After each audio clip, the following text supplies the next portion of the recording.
The destiny of Chava Shniya, of the Chava we know, of womankind, is to gradually grow and expand, and then reclaim and repossess and re-express the lights of the original lost, rejected first Chava.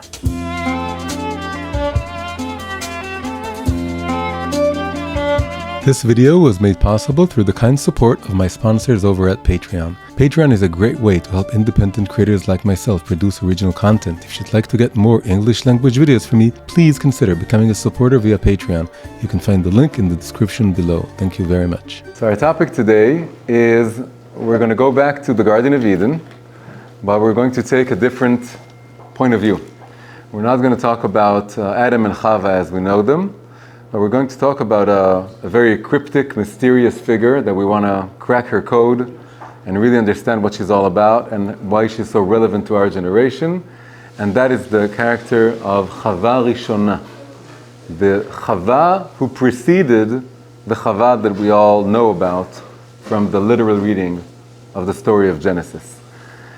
She appears in some midrashim, then she sort of fades away, then she comes back in the Zohar and in Kabbalah, and then when we get to the Kabbalah of the Arizal, she becomes like a whole thing, and it turns out that there's a whole very profound, mysterious story behind her, which is the most relevant to our generation. It's just, it's a shame that people don't know about it enough.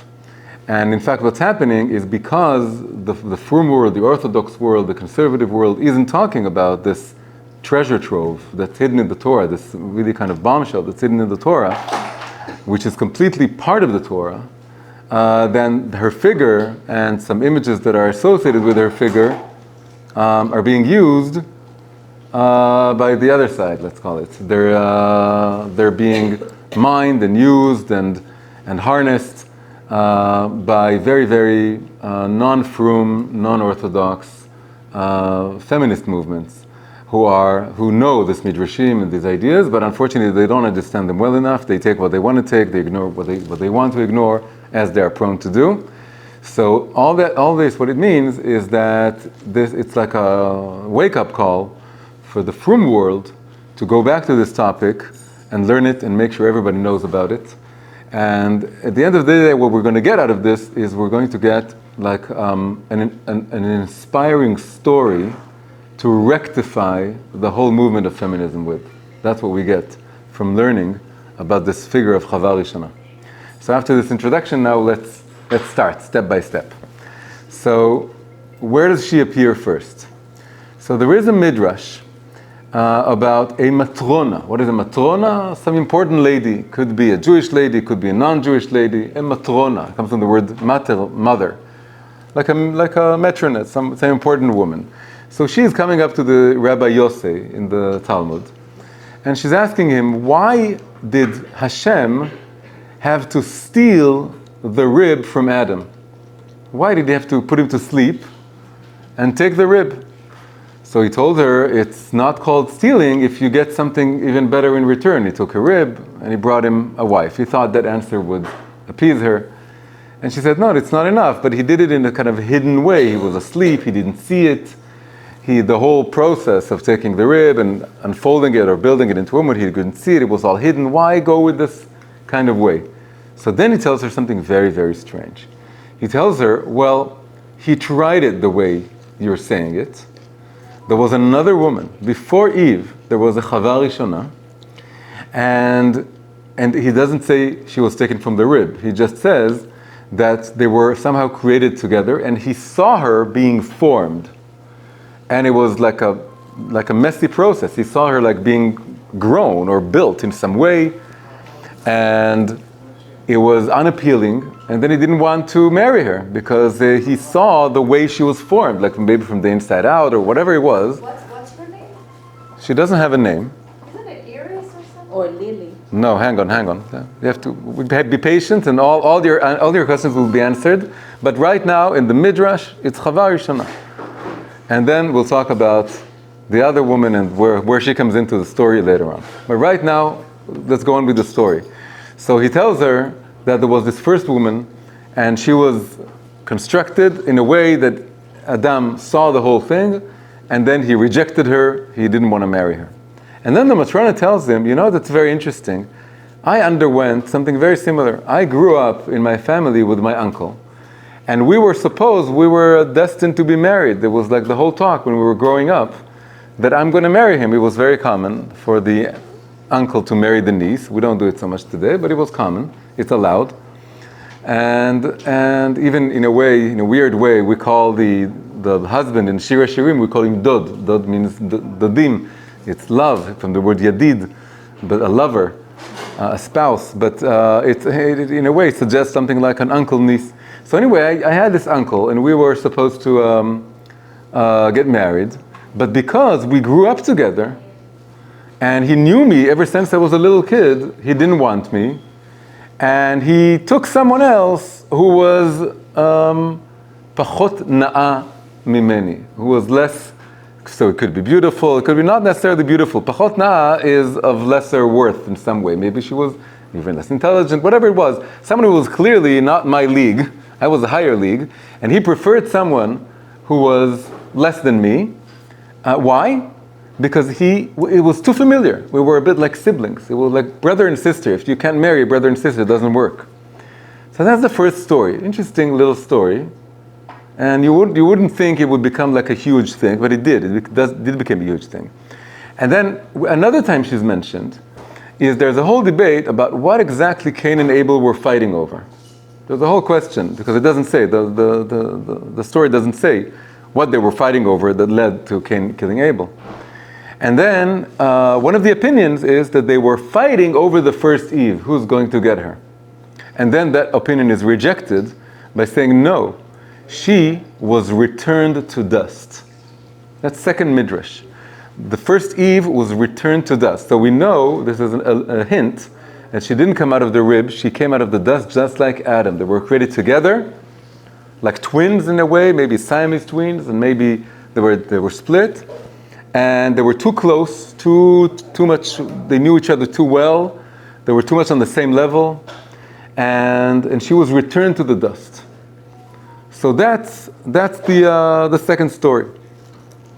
Now, then, as we said, in Chazal, that's all you see. Now, there's another place in Chazal that talks about something that appears to have no connection, which is about a female sheda, a demon. Chazal, every once in a while, they go into this territory. They talk about it, not so much, but they do. Every once in a while, they mention stuff like that. And in fact, she's the mother of all demons, and she has a name, and the minhag in Chassidut is not to pronounce the name.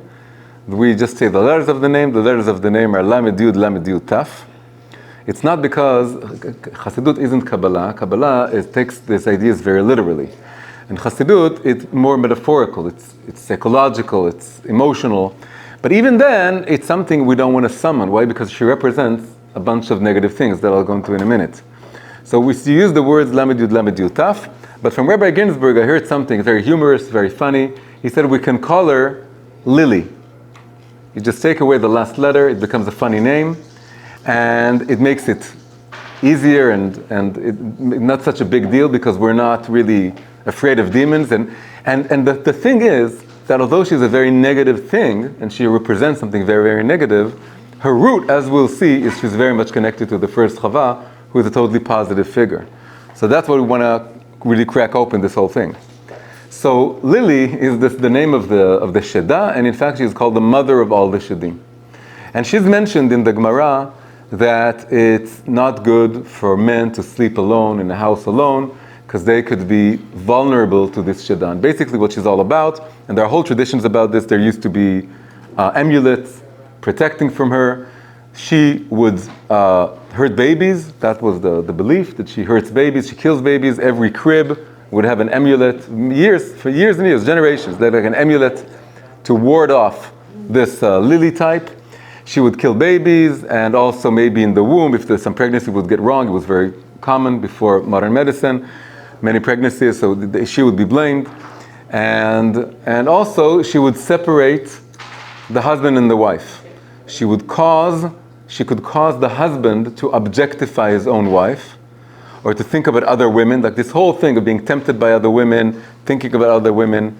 and you're having your seed be in vain. Shfichat zera lebatala otzera. All this thing is associated with her. And if you want to know, you won't believe this, but I'm assuming most of you have Sidur Teilat Hashem. Sidur Teilat Hashem, she's mentioned. Every Sidur Teilat Hashem, in Kriyat Shema Lamita, if you look at the fine print towards the end of Kriyat Shema Lamita, there's a little prayer for couples before being intimate. It has to do with pushing her away. We don't want her around. We want it to be something very full of true love, true intimacy, and nothing objectifying or desirous in a negative way that's coming from this temptress type of Sheda, right? So the Alter Rebbe actually put this little phrase from the Zohar and to say it. Many people don't do it, but it's a good thing to know and to learn, and you'll go home, you open Sidur Teilat Hashem, you'll see it.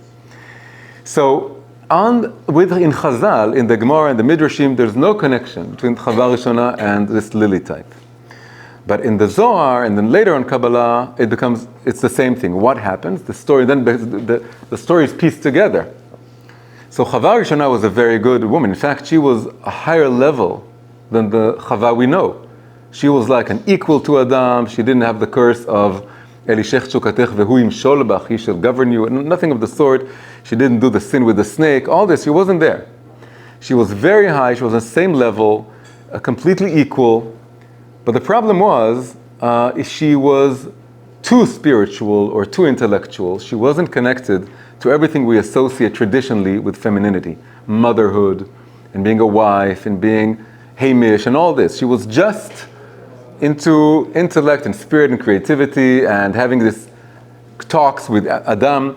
And that's the reason he didn't like it. That's the real reason. It goes along with the first midrash that says she was like brother and sister. Brother and sister, what do they want to do? They want to talk and just be good friends. And they could be good friends, but he wouldn't marry her. And we know this in life sometimes, that a man could have a girlfriend, not a girlfriend, and she's amazing to talk with, but she's not the type to marry. He wants to marry someone he can imagine himself having kids with and growing home with, not necessarily the best partner for endless talks, so that you don't have the attraction that you need to be married.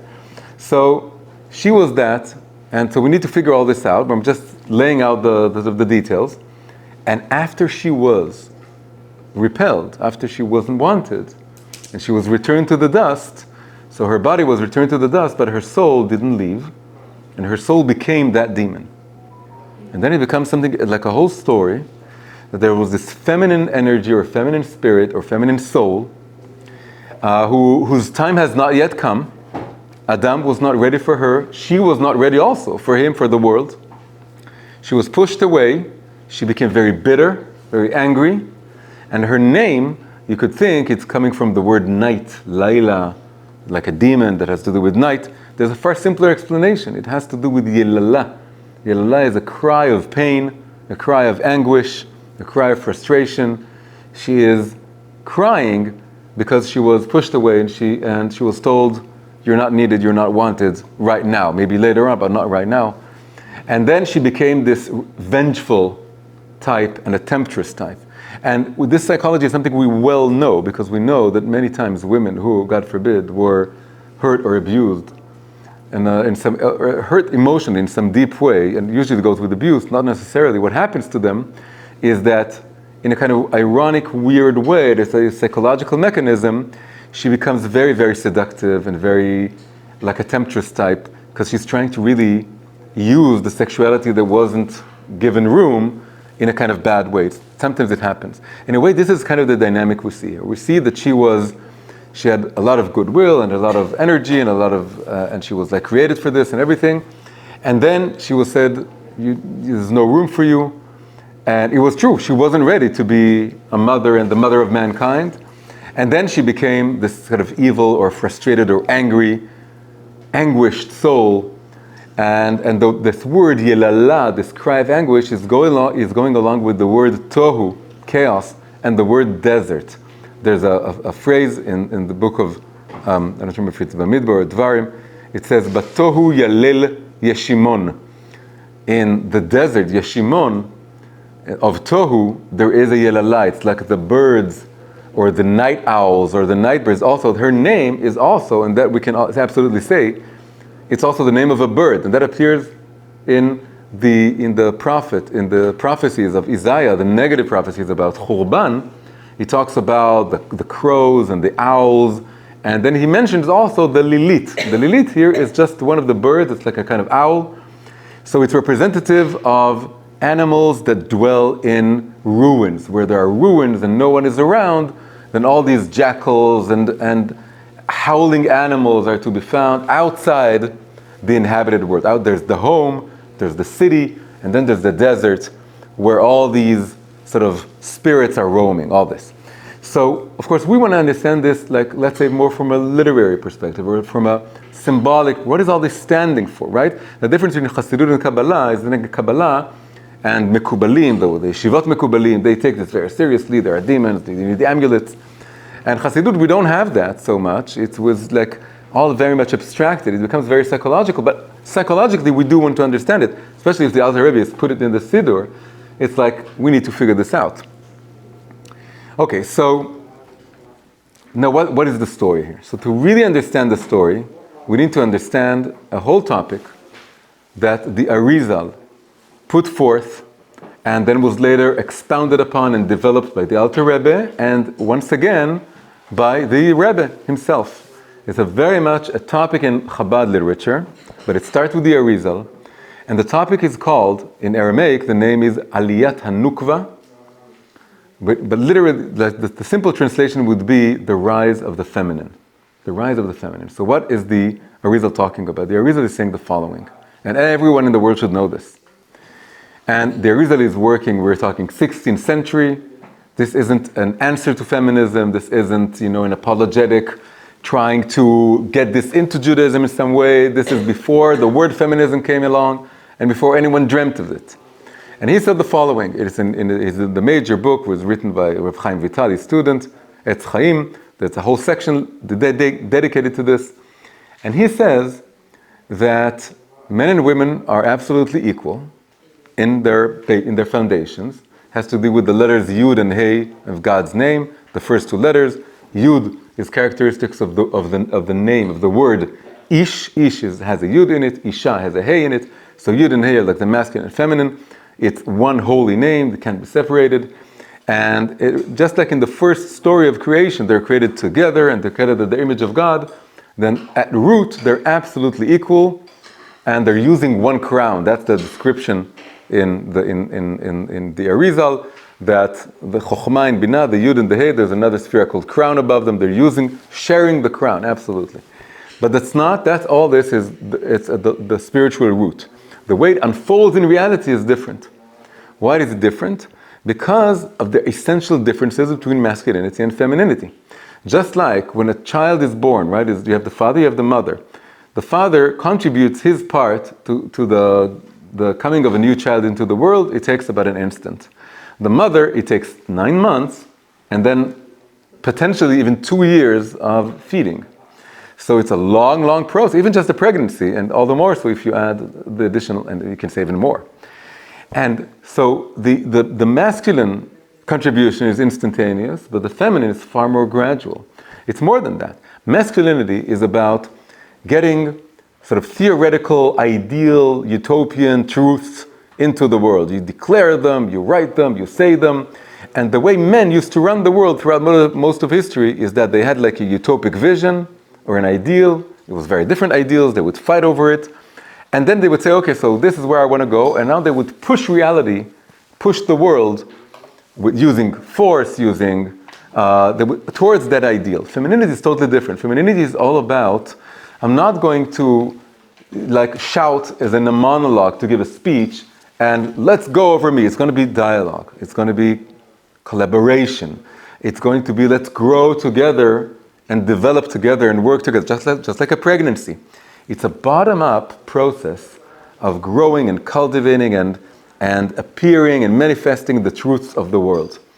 And the classic images today, it's all mixed the way fathers and mothers are. But the classic image is of the father sort of looming above the child, and he's sort of demanding, I want you to bring good grades, and I want you to be this and that. It's a bit frightening. It has to do more with awe.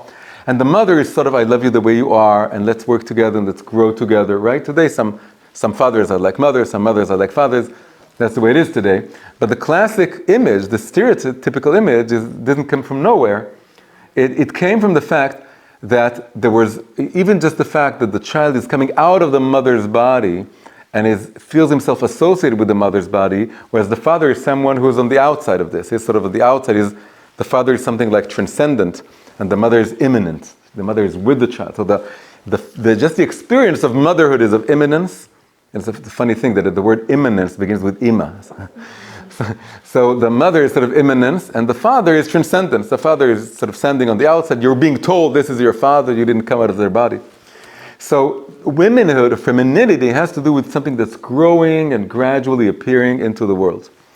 And it says the same with the way masculinity and femininity appear, grow, and manifest on the stage of history.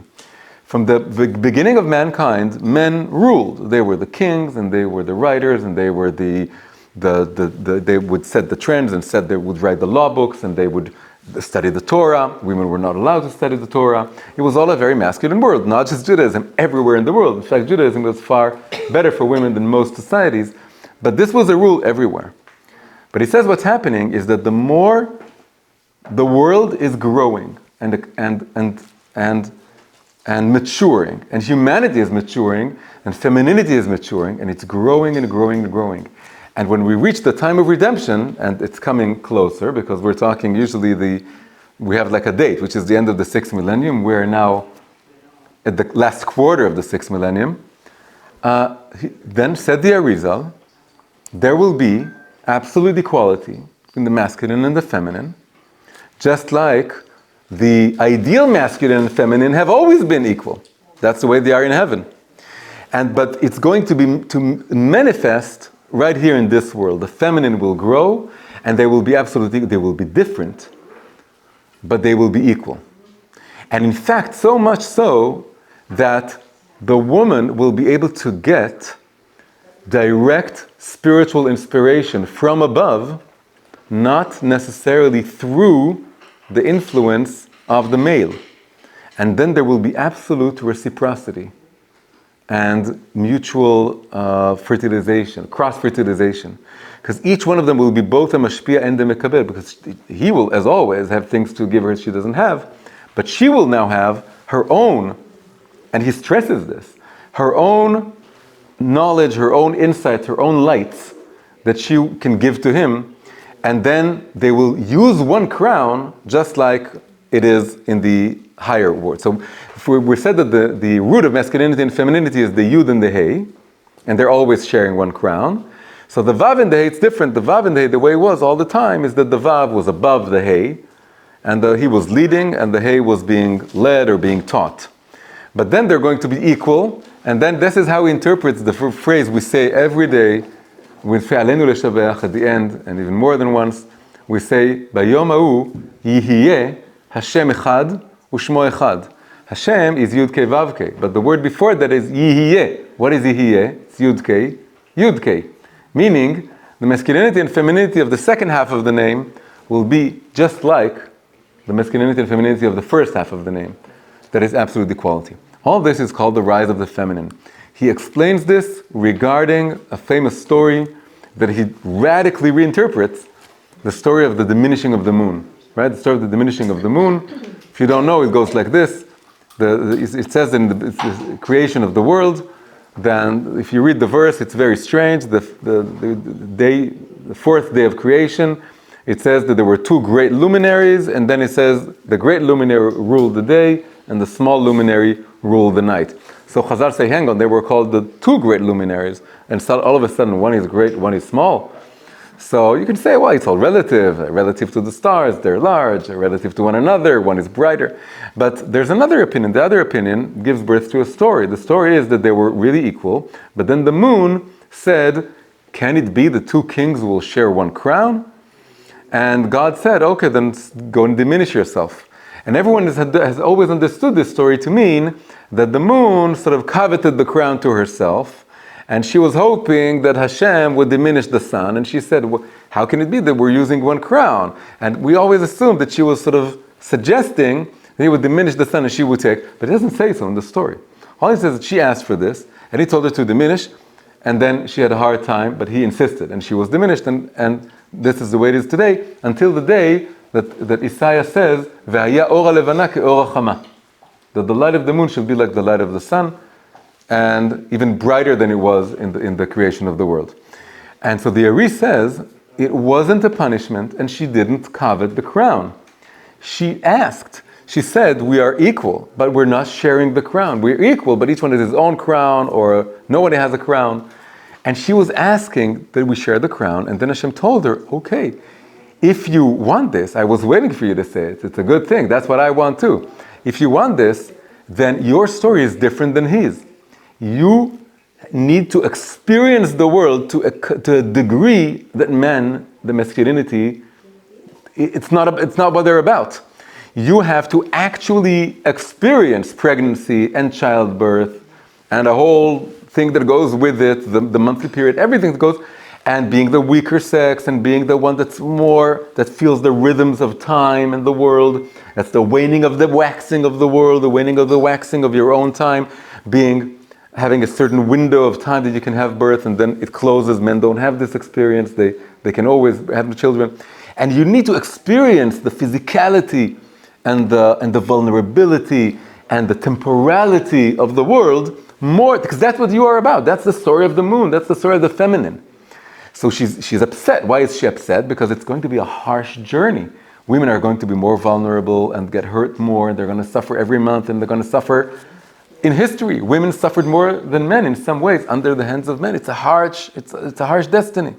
But Hashem says it's worth it. You listen to me, because then you're going to grow, and then you'll become equal, but you'll have an amazing story to tell that men, they have their own story, but you'll have your story. And together, that will be the ultimate union of masculine and feminine. All this the Ari is saying in Kabbalistic coded language, but that's what he's saying. He's saying the moon was diminished in order to fulfill femininity. Femininity is diminishing and then re-waxing and going through like this meta lunar cycle of waning and waxing. And then they'll share the crown.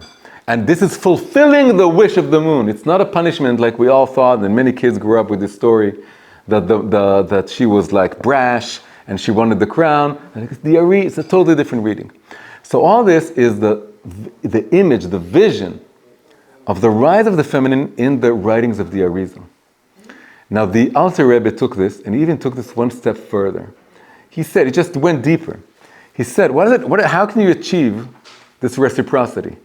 For years and years, millennia, the men were the mashpim, and the masculine. It's not just men and women, it's also the masculine and feminine within each of us. It's also in different aspects spiritual of the world.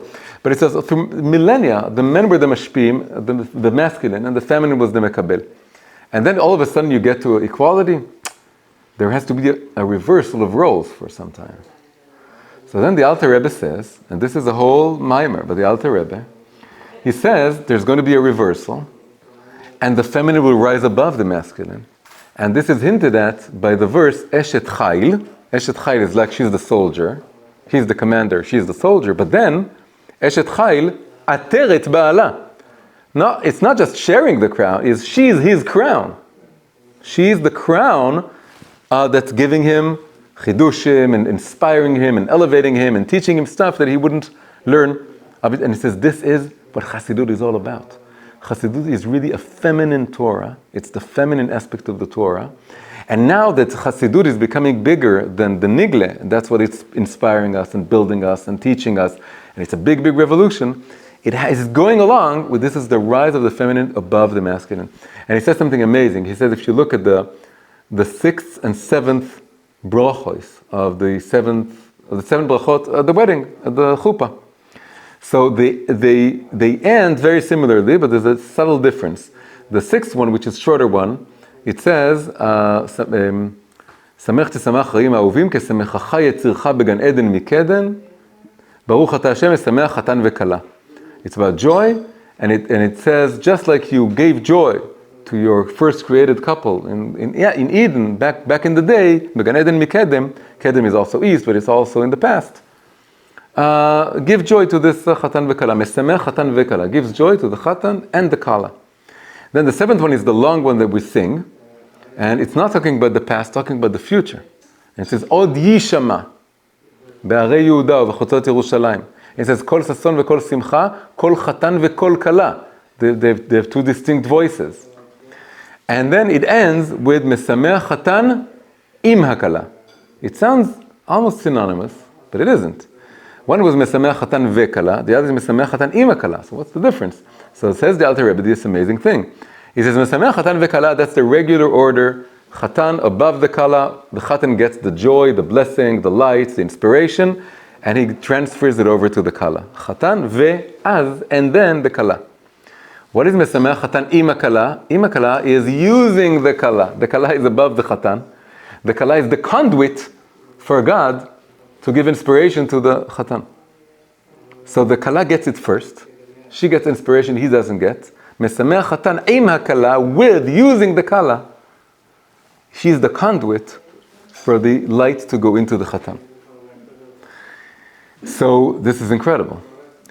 And of course the Rebbe used this to say that women need to study Chassidus as in-depth as men do, and if they want to go into the Gemara, they can. He didn't turn it into like an obligatory subject at school. But he said if someone wants to, and it wasn't like this before, she can go all the way, whatever she wants to learn, because now, and he always said, women should be preserve their traditional roles of wife and mother and all this. He insisted, but not to settle for them. They also have to be shlichot and mashpiot and so on. All this is based on this concept coming from the Ari and leading up to the Alter Rebbe and some more people in Chabad who expounded upon this and opening this up. Okay, so, and by the way, I used the metaphor of like the men giving like orders from above, whereas the women, it's all about dialogue and growth from below. And I said something like the pregnancy, the man's contribution is instantaneous, the women is longer. There's another very, very beautiful image for how we can understand what he said, that at the root in heaven, masculinity and femininity are equal, but here, masculinity is faster to appear, and they've been ruling since the beginning of time, but only towards the end of history will the feminine rise and will join. So the best example, we needed a little bit of modern science to understand this, but the best example, metaphor for this, is thunder and lightning. Thunder and lightning, we know today, happen simultaneous. In fact, it's one and the same thing. Thunder is what lightning sounds like, and lightning is what thunder it looks like. It's the same thing. So in heaven, it's like absolutely equal, inseparable. But here, the speed of light is faster than the speed of sound, and lightning appears first, and it brightens the sky, but then a little while later comes the thunder, and it's rolling, and then it washes over us. And Chazal say that the lightning affects the intellect more. It's like, the lightning has always been a metaphor for the intellect. Like the lightning is like an insight. Even the word sight, an insight, it's like a vision, I see something, it's intellectual, relatively speaking. Whereas the thunder, which has to do with sound, with hearing, it's more felt in the heart. Chazal say that thunders were created to iron out wrinkles in the heart. The thunders go into the heart. So this is like the masculine and the feminine. In heaven, it's one thing. It's equal. But the way it works in the world is that the masculinity advances in the speed of light, quote unquote. So it's faster to appear, but it also makes an impression that's mainly theoretical, intellectual, in principle, right, in theory. And then femininity is later, it's like a late bloomer. It appears later on the stage, but then it enters the heart and it transforms you in a deeper way. Just like Chassidut is late to appear. Why didn't we have Chassidut in the Middle Ages, before that, during the time of Chazal? Why was it hidden with just a little mekubalim who had pnimiyut Torah, and it had to wait all the way to the 18th century, 300 years ago, to appear? Same thing. It's the feminine aspect of Judaism in the world is taking its time to evolve and grow like a fetus maturing in the womb, and then now it's coming into the world, and it's taking its place as equal in importance and contribution and influence and so on. Okay, so we opened all this up to understand the story of the first Chava. Why was she created? Why was she pushed away? And what does it have to do with putting on the form of this demon, so to speak, Lily? So the explanation is that just like we said, that femininity and masculinity at root, they're equal. They were always like this. So that means that the way the world is that the future potential of femininity, all the femininity that is destined to appear, all the potential of doing shlichut and doing leadership and teaching and writing and doing everything women are doing today, all this potential existed from the very start, and it came into the world as Adam and Chava were created. And this is the first Chava. The first Chava is the future feminine. What is Chava? Eve. Chava. We're talking about the first Chava and second Chava. So You didn't say it in Yiddish. I needed to say Chava and not Chava. Chava. Okay. So, Sorry, I thought it was a girl. so the first Chava is the encapsulation of all the potential of future femininity that is destined to be revealed, but the time has not come yet.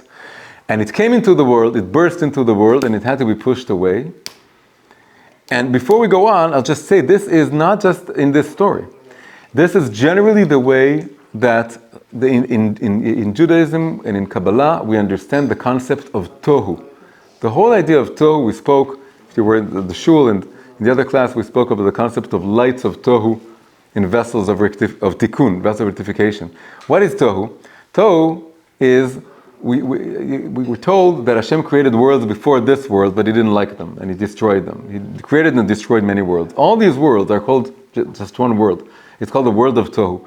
The world of tohu had great lights, but very small vessels. It wasn't mature. It wasn't ready to really be built and work. And Hashem did this on purpose. He created it, let it break. After a few days, it existed for a few days, then it broke. And the shards, the fragments of the vessels our world is full of them.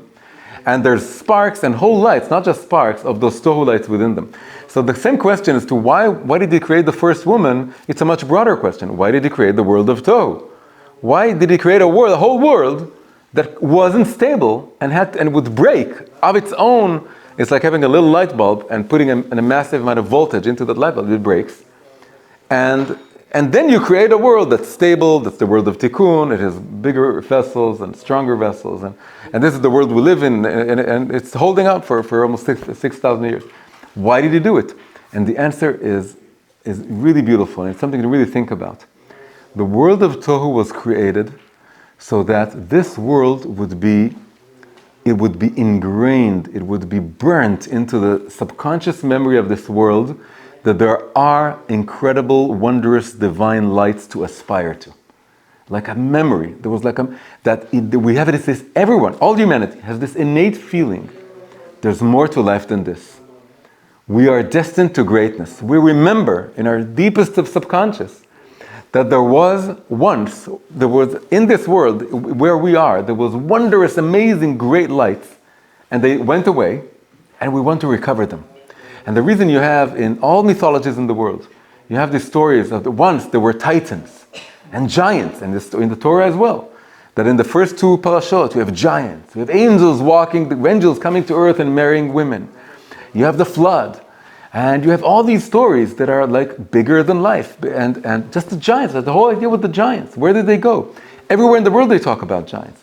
So maybe it's literal giants, but a deeper way of understanding it is that this is like a recollection of, and by the way, the world of tohu was destroyed before this world was created.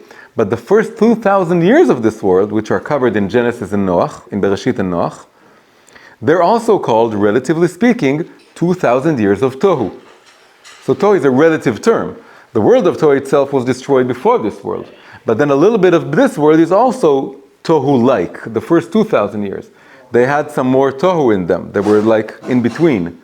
So those giants are part of that. Rav Ginsburg once said something beautiful. He said, we have this whole argument, did the dinosaurs exist, or didn't exist, or if they existed, does it mean anything about the age of the world, or it doesn't? That's a boring conversation to hold.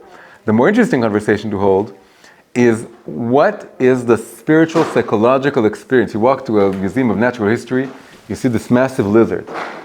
And kids are in love with this. They feel that they love. Why do they care about giant lizards? Why do kids love giant lizards? Why do they care about this? It's very simple. It's a new metaphor for tohu. A science gave us, by finding these bones and reconstructing, it doesn't even matter how true or not true, that's not the question. God gave us another metaphor for the same concept. There were once wondrous, miraculous beings who may have roamed the earth. It's like the Taninim Agdolim maybe. And now we're recovering like the sparks, like the bones where the fossils are like the sparks. And then it gives us a feeling of awe, of astonishment. And it shows us that we're living the lives of little people with little affairs. But if you just look at the picture of a dinosaur, you go, wow, this is like breaking my vessels a little bit. It's like, maybe we are destined to be giants. He said that that's the way, whenever science comes with a new thing, the main thing to do is to go to the pnimiyut of it. Right? The theory comes and goes. In a few decades, maybe there'll be a new theory and it'll all change. But for right now, there's a theory that's in the world right now. Go to the depths of it. Find the spark of it. It's a metaphor for something that's Torah. So the metaphor of dinosaurs is that it's another metaphor of right now the titans of the Greek mythology doesn't work anymore. The giants doesn't work.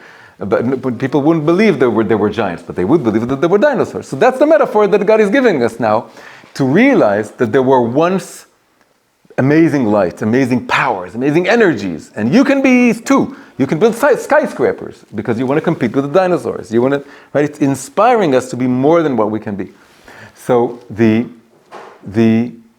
tohu was created in order to break, in order to sort of burn in the subconscious of the world that it's possible to recover those lights, and that is the true destiny of the world, is for the tohu lights to return, but this time to reside in vessels of rectification.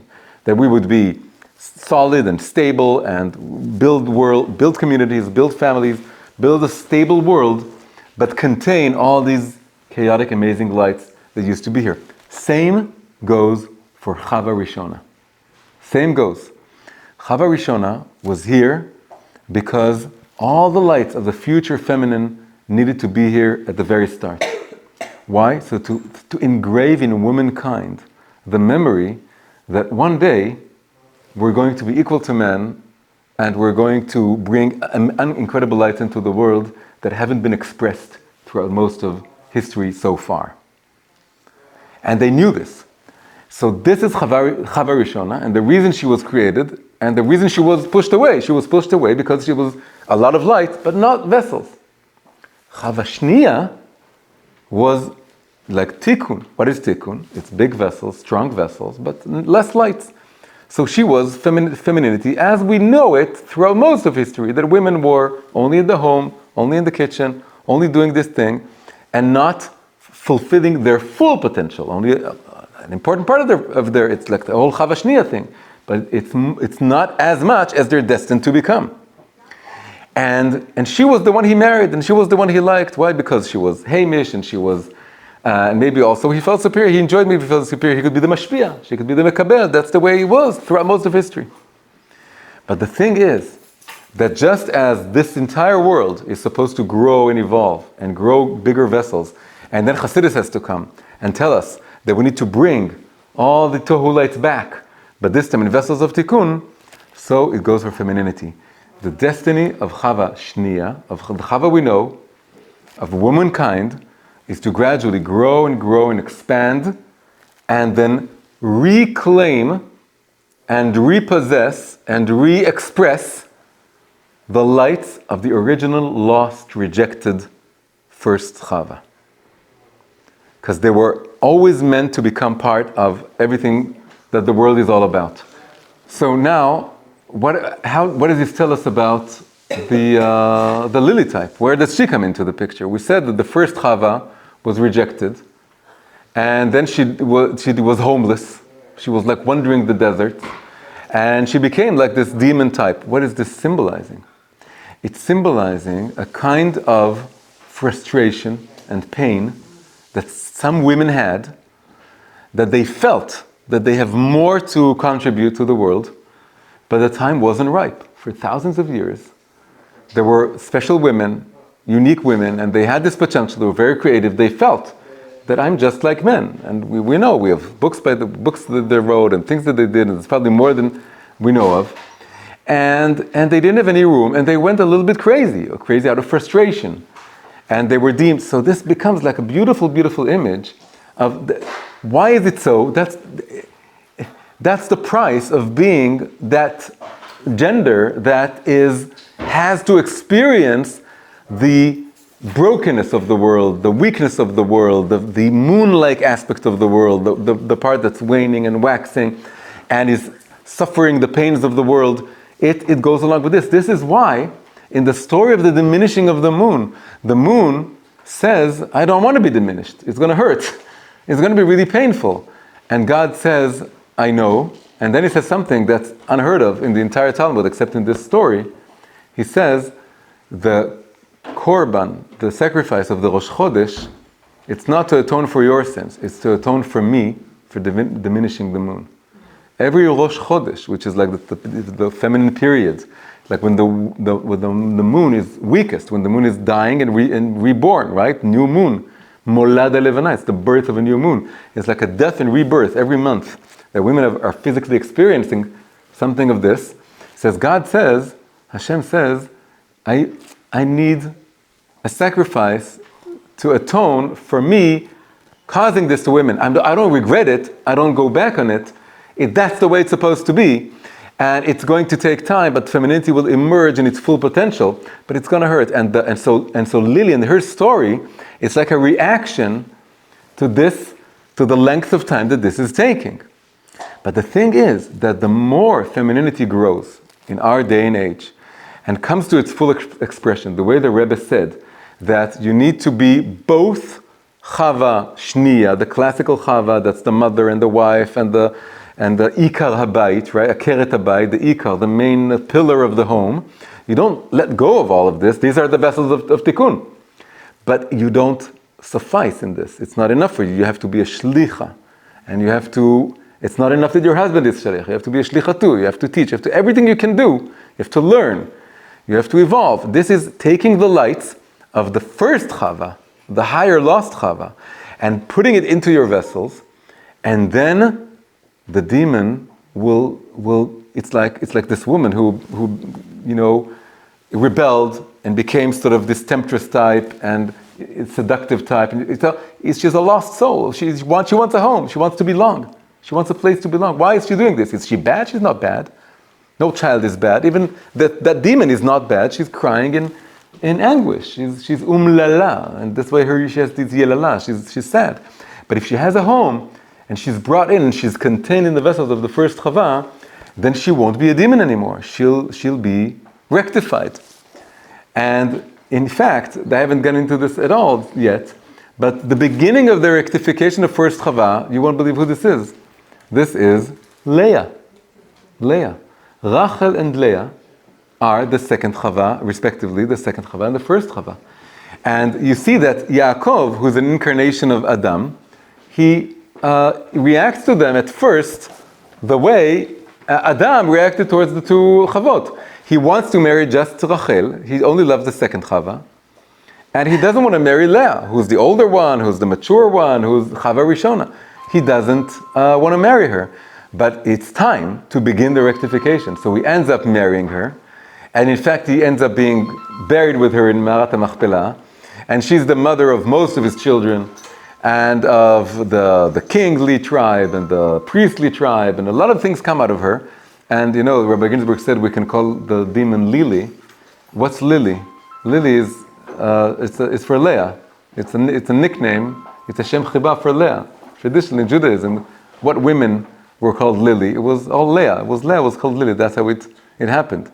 So Leah is the beginning of rectification. The fact that he married both, it took some time. At first he didn't love her, then he grew to love her. It's like a journey. Again, it was love at first sight with Rachel. It was love at second sight with Leah. Because it's a second, that's the whole thing, the idea. It's a second thought, it's a second sight, it's a later evolution. But then that's what happens. So the end of this story is that today's generation, our generation, what's happening today in this world, feminism is rising.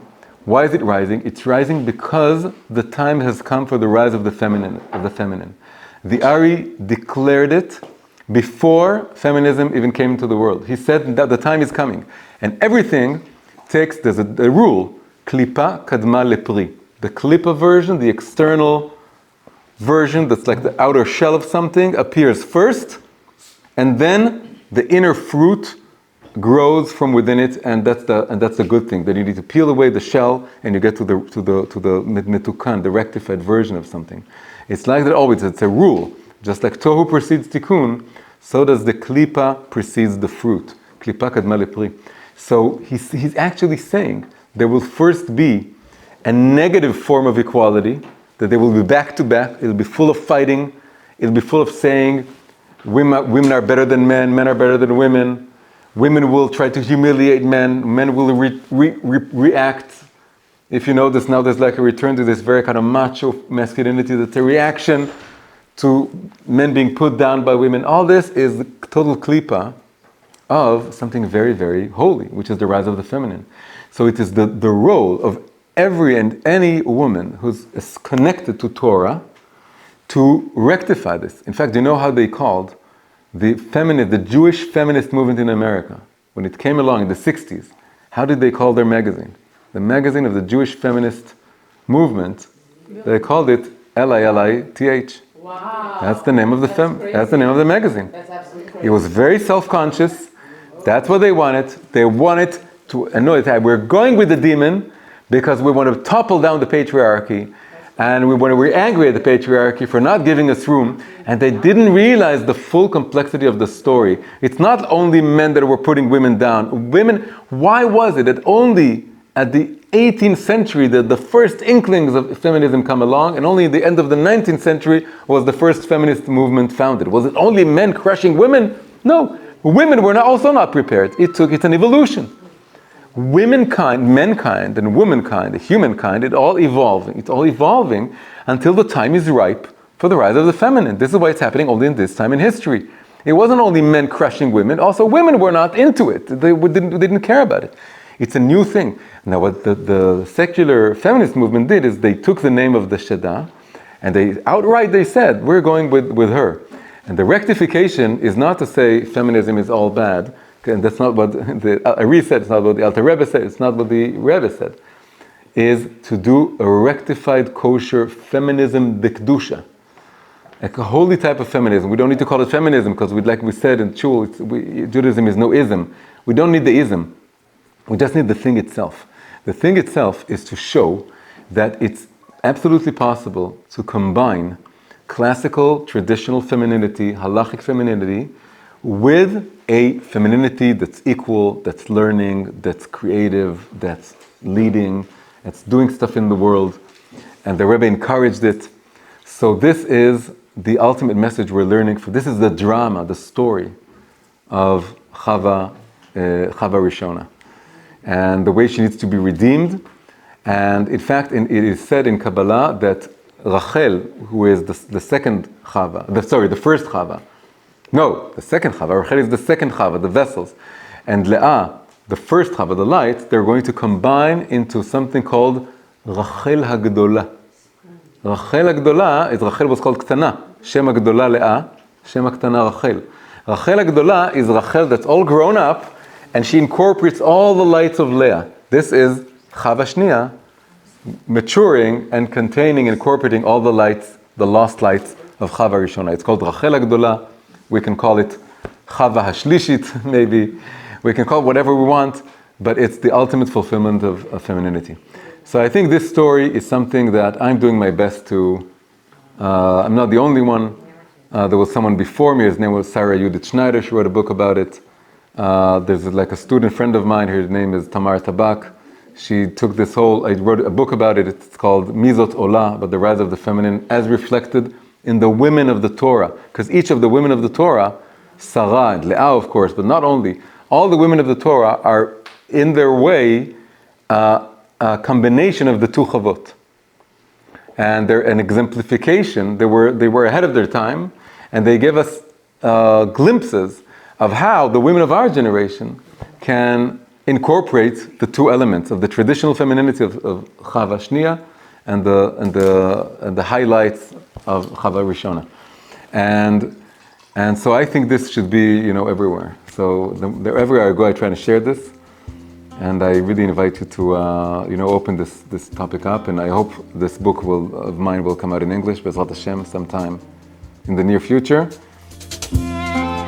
Hi everyone, if you enjoyed this episode, please press like, subscribe to the channel, and leave a comment. If you want more English language videos from me, please consider becoming a supporter via Patreon. You can find the link in the description below. Thank you very much, and see you in the next episode.